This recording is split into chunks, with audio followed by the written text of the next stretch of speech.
Hello everyone, welcome back to my YouTube channel Genius Coaching Centre from Bulandshahr. बच्चों, एक बार फिर स्वागत है आपका मेरे YouTube channel Genius Coaching Centre from Bulandshahr में, जहां आपको प्राइवेट, रेगुलर और कंपार्टमेंट सारे स्टूडेंटों की इंफॉर्मेशन आपको दी जाती है और आपको बताया जाता है कि इस समय आपके माइंड में क्या चल रहा है और आपको किस सब्जेक्ट को लेकर तैयारी करनी है। और सीबीएसई के रिगार्डिंग जो बच्चे 2025 में बोर्ड एग्जाम देने जा रहे हैं उनके लिए एक छोटी सी बात मैं लेकर आया हूं। और बात ही ऐसी है कि अगर आपने उसको सुन लिया तो आप जरूर कहोगे कि सर ये आपने बहुत अच्छी बात हमें बताई है।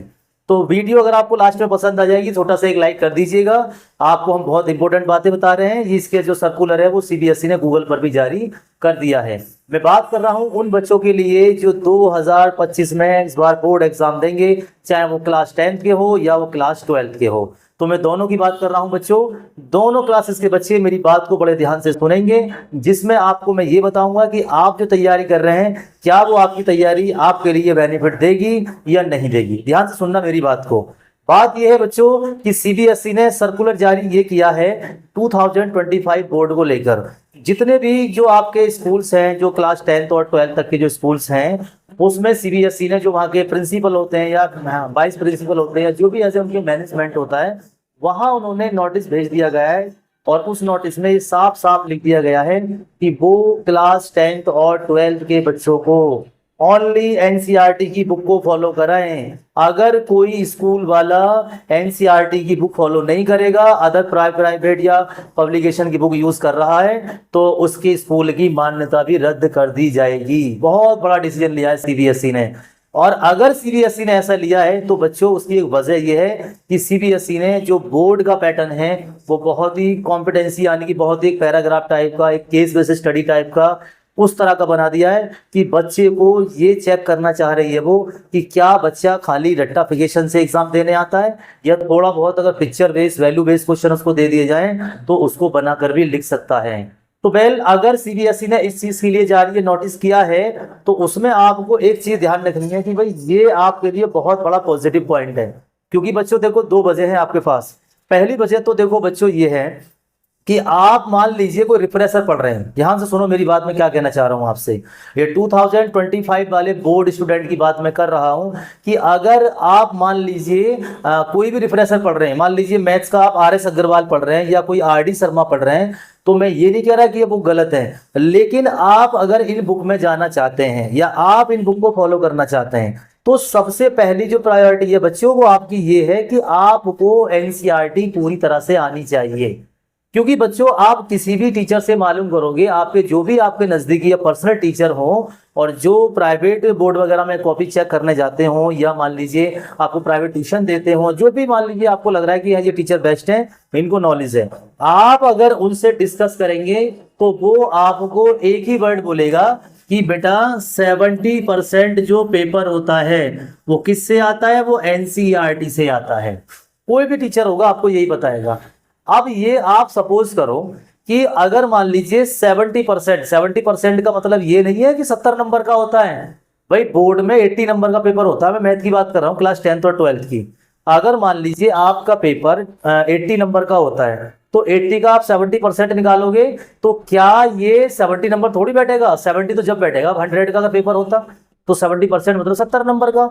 और अगर मान लीजिए 70% आपको वो बोल रहा है सीबीएसई कि एनसीईआरटी से देगा, तो मतलब 50 नंबर का आपको एनसीईआरटी से देखने को मिलेगा। अब बात आती है कि ये 30% जो नंबर होते हैं सर, ये कहां से ऑब्टेन होंगे। अगर मान लीजिए आप एनसीईआरटी को बोल रहे हैं कि एनसीईआरटी आपको फॉलो करनी है, तो सर ये कहां से फॉलो होंगे, इनके बारे में तो बताइए। तो बच्चों ये जो 70% स्कोर होता है ये डिपेंड होता है आपके चैप्टर के बीच में से और आपकी एक्सरसाइज में से। इसको ध्यान रखना थोड़ा सा, क्योंकि आप एनसीईआरटी पढ़ते ही नहीं हो। क्योंकि एनसीईआरटी की जो लैंग्वेज होती है वो थोड़ी सी अजीब गरीब टाइप की होती है, बच्चा उसको समझ नहीं पाता है। इसीलिए टीचर खुद भी वो रिफ्रेशर से पढ़ाना पसंद करता है कि रिफ्रेशर से सारे टॉपिक क्लियर हो जाएंगे। लेकिन आपको थोड़ी सी अंडरस्टैंडिंग करनी पड़ेगी। अब अंडरस्टैंडिंग क्या करनी है, मेरी बात ध्यान से सुनो। अगर आपने एनसीईआरटी का मान लीजिए चैप्टर पढ़ा, चैप्टर आपने पढ़ लिया और उसके बाद उसकी एक्सरसाइज को आपने सेलेक्ट किया और आपको अच्छी तरह से समझ में आ गया, तो बच्चों ये आपके 70% नंबर यहाँ से तैयार हो जाते हैं। लेकिन जो चैप्टर स्टार्ट करता है टीचर, मान लीजिए आपका कोई चैप्टर 5 स्टार्ट हुआ, तो चैप्टर स्टार्ट होने से पहले जो टीचर होता है ना उसकी समरी बताता है। यानी कि उसका इंट्रोडक्शन देता है वो आपको।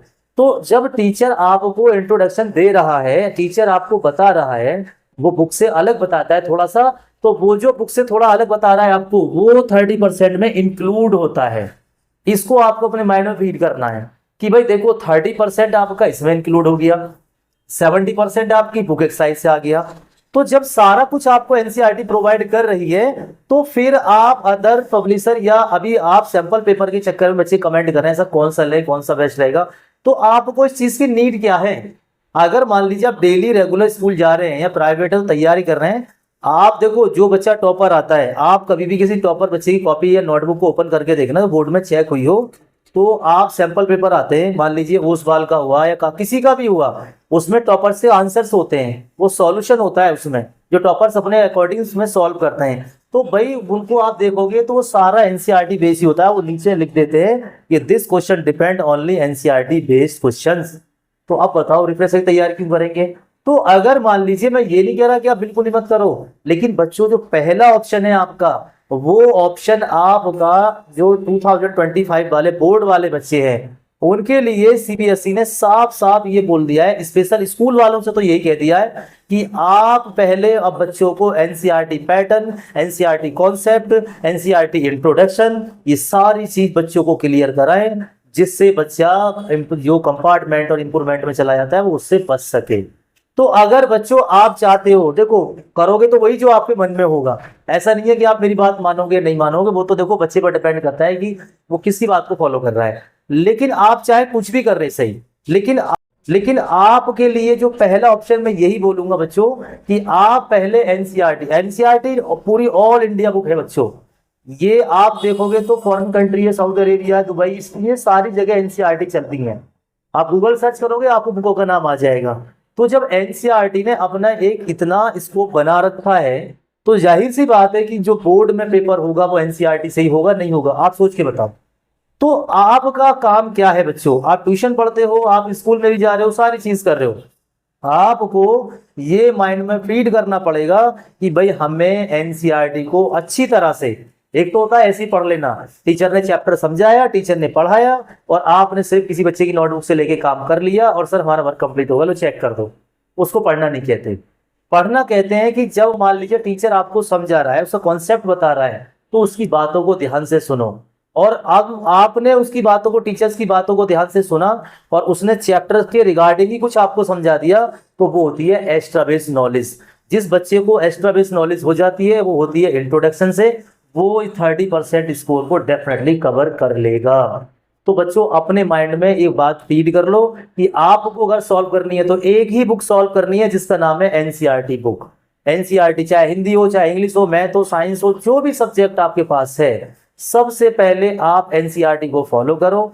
और जब आप पेपर दे के आ जाते हैं ना, आपका जो बोर्ड एग्जाम होता है, तो बच्चों मैच भी क्या करो कि एनसीईआरटी से कुछ आया भी है या आपने वैसी मेहनत करी है। तो इसीलिए मैं कहता हूं बच्चों, आप अपनी लाइफ को एक अच्छी लाइफ बनाना चाहते हैं और चाहते हैं कि आपका स्कोर टॉपर बच्चों की रेंज में आ जाए या आप टॉप करें, अच्छा स्कोर आपको मिले, तो बच्चों एनसीईआरटी की बुक को फॉलो करो। एनसीईआरटी की बुक जो होती हैं वो बहुत ही मतलब इतना कॉस्टली भी नहीं होती है, सभी बच्चे उसको परचेज कर सकते हैं। लेकिन उसमें क्या होता है, टीचर्स उसको इसीलिए नहीं पढ़ाते हैं, उसकी वजह क्या होती है, उसमें क्या होता है कि हिंट बहुत कम होता है, टीचर्स के लिए इंट्रोडक्शन बहुत कम होता है और वो एक्स्ट्रा नॉलेज दे सकता है सिर्फ रिफ्रेशर से। लेकिन जो बढ़िया टीचर होते हैं, जो बेस्ट टीचर होते हैं, वो आपको टॉपिक का नाम सुनते ही उसकी पूरी डिटेल आपको समझा देते हैं।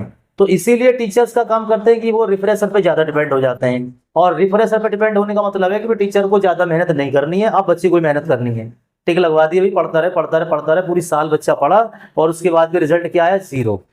तो आप इन चीजों से पहले बचें, अपने टीचर से बात करें कि सर आप हमें रिफ्रेशर पढ़ाते हैं, कोई बात नहीं, लेकिन हमें एनसीईआरटी भी आप पढ़ाइए, क्योंकि एनसीईआरटी जो बुक है बच्चों, ये सीबीएसई की वो बुक है जिसमें से पेपर बनाया जाता है।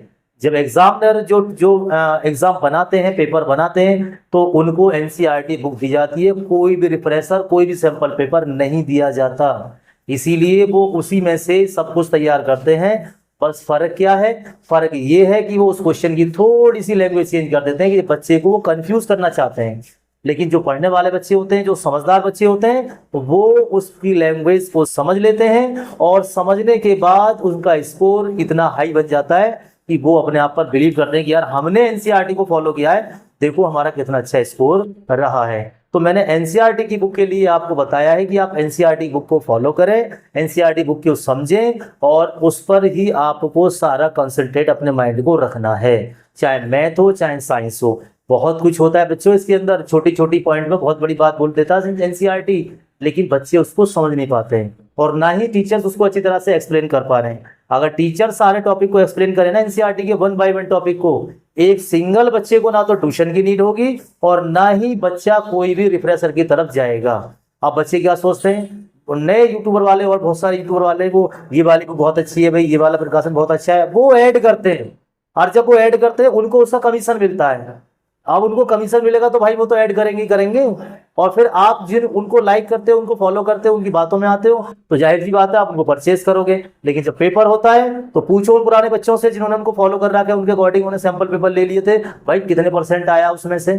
तो आपको जो थोड़ी सी अकल आती है वो बाद में आती है, जब थोड़ा आपके साथ कुछ लॉस हो जाता है या फिर आपके मार्क्स कम आ जाते हैं। इसलिए मैं कह रहा हूँ आप सारा रिप्रेशर करो, सब कुछ करो, बट पहली प्रायोरिटी किसको देंगे आप, only 1 book for NCERT. NCERT करेंगे क्लास 10th और 12th वाले बच्चे और फिर देखना आपके मार्क्स कितने हाई बन जाते हैं।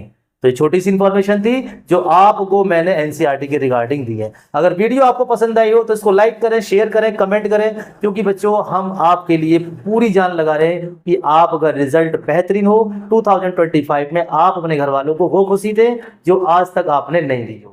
Thank you for watching my this video. Thank you for watching my Genius Coaching Center from Bulandshahr. Thank you.